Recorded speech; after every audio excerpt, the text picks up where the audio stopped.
पिया था और उसमें नशा नहीं था। शराब तो मैंने भी पिया था और उसमें नशा नहीं था। जिंदगी में प्यार तो मैंने भी किया था यारो, जिंदगी में प्यार तो मैंने भी किया था यारो। सच कहूँ तो उसमें कोई मजा नहीं था। भूल गइलू यार हो बचपन के प्यार हो, मारे दिए खातिर तू तो रहलू तैयार हो। प्यारी के कसम खा के बोलो करेगा, प्यारी के कसम खा के बोलो करेगा।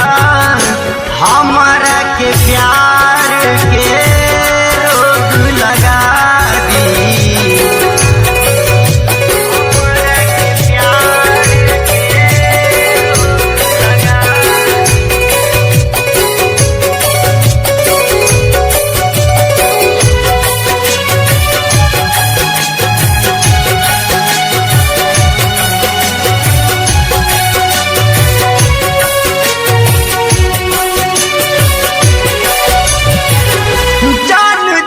कोई के तू मार देलू जान हो।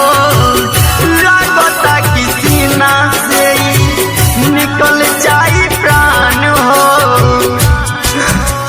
जब प्यार नहीं करना था तब क्यों मुझे दगा दिया, जब प्यार नहीं करना था क्यों मुझे दगा दिया। अरे वो पागल, मैंने तो तुम्हें दिल में जगह दिया, फिर भी तूने मुझे भगा दिया।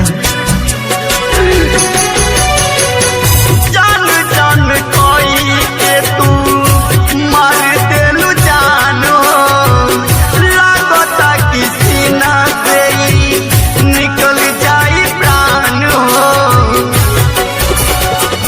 प्यारी के कसम खा के बोलो करेगा, प्यारी के कसम खा के बोलो करेगा।